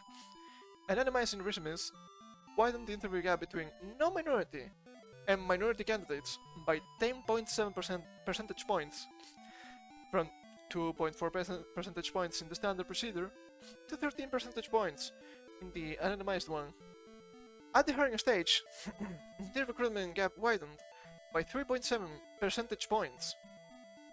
We have charts, don't worry, we have charts. Although participating and non-participating firms were similar in most observable characteristics, researchers found that the firms that volunteered to participate in the study were more likely, on average, to interview and hire minority candidates when using standard name-bearing resumes that those who declined. They also found that participating firms attach less importance to interrupted work histories or other negative signals for minority candidates. Funny how that works. Funny how that works. I thought this was not a thing. This suggests that anonymizing resumes may have made it more difficult for employers that were originally more favorable to minority candidates to identify these candidates. Yes, because it's anonymous. Why would you want to hire someone just for the color of their skin? That doesn't make any sense. And to assess their application in light of the adverse employment conditions many of them face. Callback rates for anonymous versus standard resumes. Error bars represent 95% confidence intervals. We can see the standard 9.3 to 11.6, and we can see the anonymous 4.7 to 17.7. It's a massive difference. It is a massive difference. And it's obvious. It's obvious why. It's not because they are more skilled. It's because they probably get grants from the government to be more inclusive. It's France. Would you be surprised? I don't think so. Callback ranks for participating versus non-participating firms. You can see participating firms, standard resumes, and non-participating firms, standard resumes. From 14.6 and 14.0 to 7.3 and 21.0. It's funny. It's funny. Funny how it works. The results of the evaluation generated considerable discussion in France amid a contentious broader debate about the best policy options for reducing discrimination in hiring, and in 2015, the government decided to abandon the policy. For more details, see the evidence to policy case study. I don't think we need to in this case. So, they will tell you, it increases diversity. It doesn't. And this comes from just the usual whistle wording here, right? Because they will tell you, oh, but diversity is so good. It increases production and profit and a lot of things. And I'm like, that's it though. That's it. Well, it does, but that's because diversity has two meanings. You have diversity, the definition of the word, and then you have diversity, as in equity. And what they're trying to tell you is that through the positives of actual diversity, you will get the same results with diversity as in equity. It's not the case because they're different. So easy to understand. And trying to look something here, I thought I had that, but I don't. I'm sorry. Is it this one? It's not this one.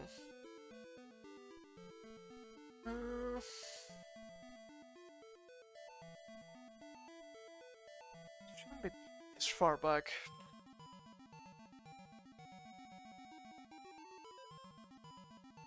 I found the other day a real interesting Twitter account called de&i for white guys. They seem to be doing some interesting stuff here. They had an interesting thread, but I don't see it anymore. Did I give it a like?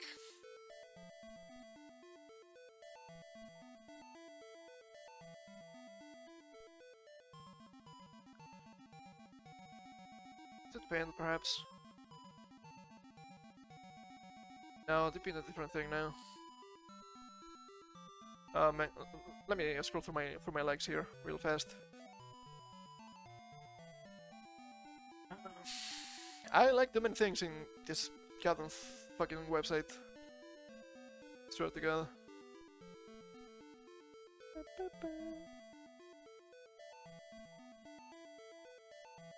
Is it this one? It's not. It's not. Ah, man. Okay, I have another like here.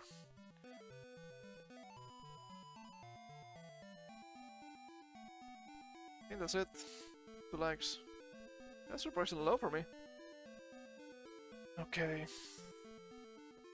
So let's do this from de&i for white guys. I actually use this. There we go.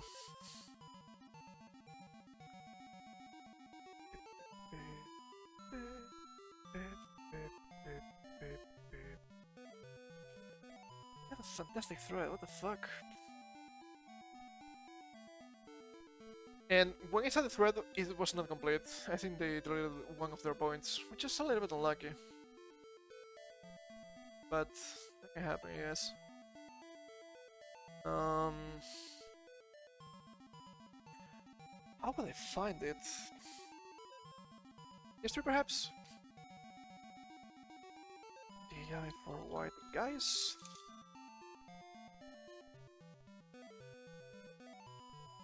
That's not it. That's not it. Back to the case. Now.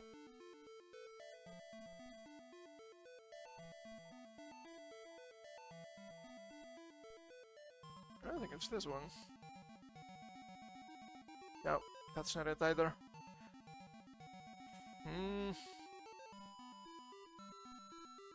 Template email. This is good. It's not what I'm looking for, but it's good.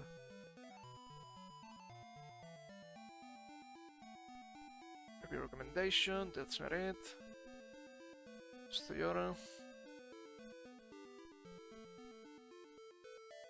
Maybe this. Maybe this one. If not. Fuck. The hell?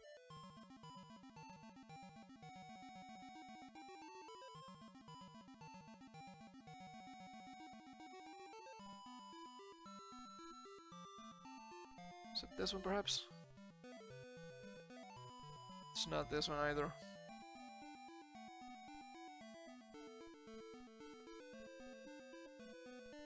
I'm putting a bunch of stuff now. I think I will find it.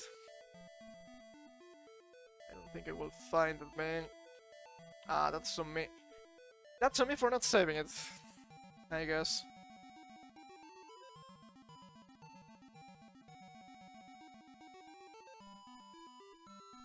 Stuff. Let me bring this up then. Yeah, let's see. This one.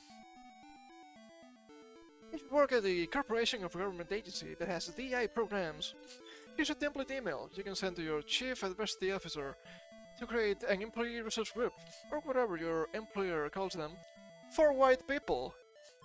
I've recently become aware that we have employee resource groups that represent and are inclusive of our diverse employees, and provide employment and educational opportunities, as well as the community outreach and cultural appreciation events.